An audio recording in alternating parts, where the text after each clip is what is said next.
I was 18. School was out for the summer, I had no job, and most of my days were spent indoors, binge-watching Netflix, scrolling through YouTube, or losing myself in video games.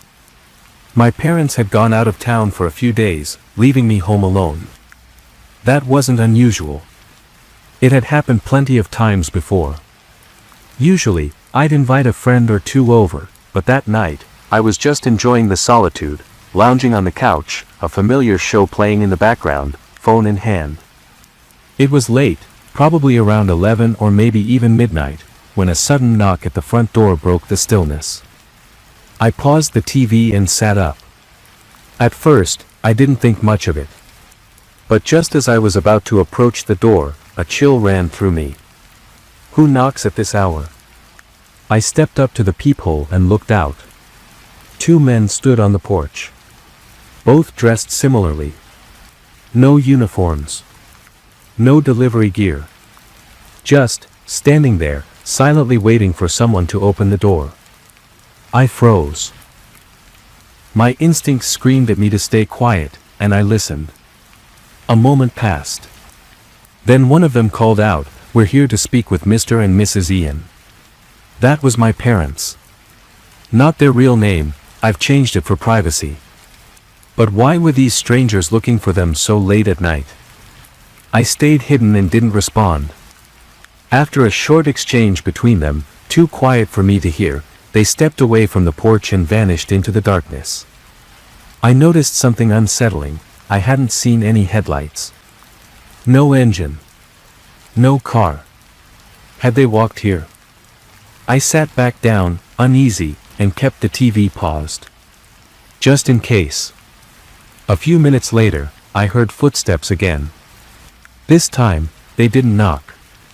Instead, they moved along the side of the house. Panic set in. I rushed to the back window. The motion sensor lights didn't turn on, so I could barely see. But I made out two shapes, the same men, opening the backyard gate and slipping inside. I ducked out of view. Then I heard them at the back door, whispering, jiggling the handle. I ran to the garage, heart pounding, phone shaking in my hand as I called the police and explained what was happening. While I was still on the line, a loud pop rang out, the sound of the back door being forced open. A wave of cold dread swept over me. I could hear them moving through the house. Their footsteps were heavy but deliberate. They weren't ransacking the place, they walked straight up the stairs. A door creaked open. Then shut. Silence followed. I stayed hidden in the garage, the seconds dragging like hours. 10 long minutes passed before the flashing lights of police cruisers lit up the driveway. That's when I heard chaos erupt upstairs, the two men shouting, clearly caught off guard. Officers entered through the back and stormed the second floor. Another cop found me in the garage and guided me outside. The men were arrested without a fight, but they didn't say a single word. Weeks went by. Investigators looked into it, but couldn't make sense of what had happened. Nothing had been stolen. No weapons were found. Yet something about it felt premeditated, intentional. They were looking for my parents. That much was clear. And the terrifying part? It felt like they were planning to wait in that bedroom until my parents came home. To this day, I wonder, if I had opened the door, would they have left? Or would things have ended very differently? Deep down, I know the truth. If they were willing to break in, they were willing to do much worse.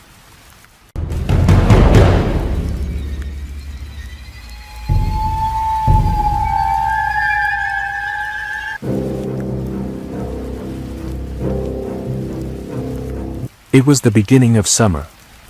I was 18, out of school, and jobless, spending most of my days inside, lounging around, watching Netflix, scrolling through my phone, and playing video games.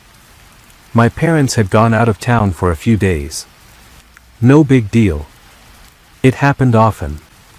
I usually invited friends over, but that night, I was just enjoying the silence, alone.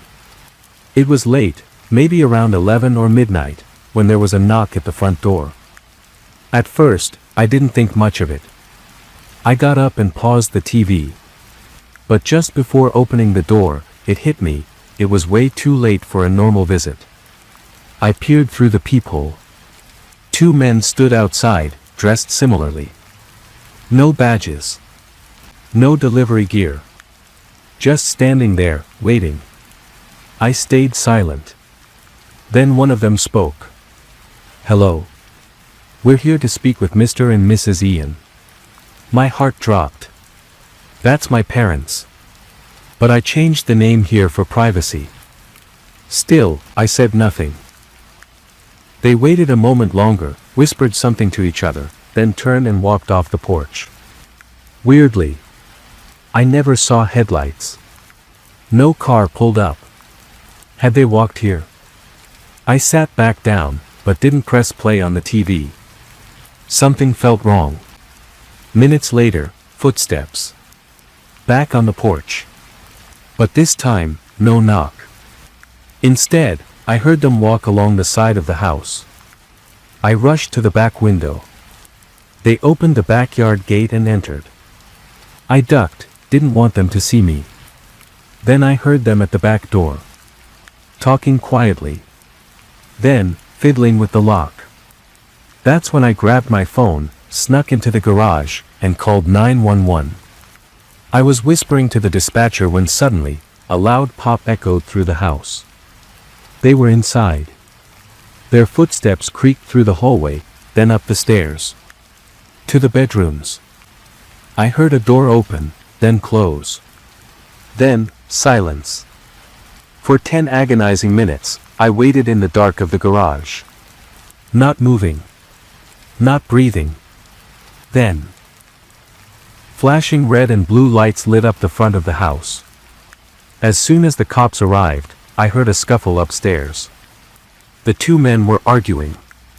Loud. Panicked. Officers stormed in through the back door, others came to the garage and escorted me out. The 2 men were arrested. No resistance. But no explanation either. Weeks went by, and still, no one could figure out what they were really after. They weren't robbers. They didn't touch anything. It almost felt like they were waiting. Waiting for my parents. And I can't stop thinking, what if I had opened the door? Would they still have broken in? Would I even be here telling this story? We'll never know.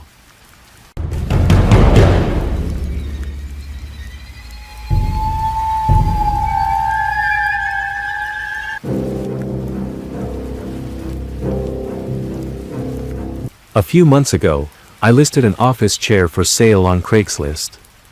It was in perfect condition, barely used. I just didn't need it anymore, and figured someone else could make use of it. After a few days, I got a message from a man interested in buying it. He even agreed to my asking price. We spoke briefly over the phone. He sounded normal, friendly. Just a regular guy. We agreed to meet in a Walmart parking lot that Friday afternoon. I chose the spot because it was public, figured it was the safest option. When Friday came, I called him to let him know I was on my way. He said he drove a gray Honda Civic, pretty generic, but I told him what my car looked like too, so I assumed he'd find me. I arrived right on time and parked. Then I waited. And waited. Minutes turned into nearly an hour. I texted. I called. Nothing. No reply, no answer. Frustrated, I eventually gave up and drove home. For the first half of the drive, I was just annoyed. But then I noticed something. A car was behind me. And it had been there since I left the parking lot. It wasn't the gray Civic the guy had mentioned. This was a rusty, dark red sedan, looked like it was at least 15 years old. I kept checking my mirrors, growing more and more uneasy. But just as I turned onto my street, the car drove past and disappeared. Still, something about it didn't sit right with me. When I got home, I tossed my keys and phone on the counter, then went back out to grab the chair from my trunk. That's when the red car reappeared, pulling up right in front of my house. It parked on the curb. Engine still running. Just sitting there. I froze for a moment, then quickly grabbed the chair, rushed inside, and locked every door behind me. Peeking through the blinds, I could see the car still idling in front of the house. I checked my phone again, still no response from the Craigslist guy. Then I heard it. A car door. I looked out again and saw a man standing beside the red sedan. Dressed in dark clothing. Facing my house, like he was inspecting it. I quietly stepped back and called 911, telling them that I thought someone had followed me home. They said an officer was on the way. I peeked again through the blinds.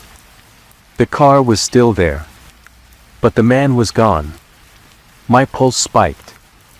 I crept through the house, window to window, looking for him.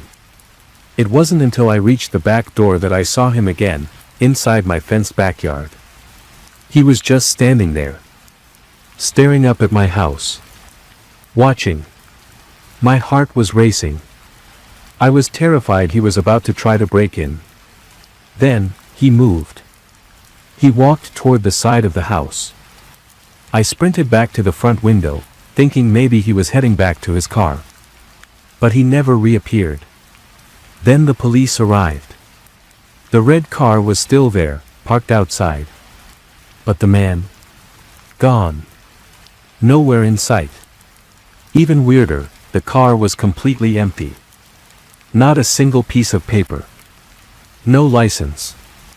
No registration. Not even a fingerprint. The police traced it back to a junkyard.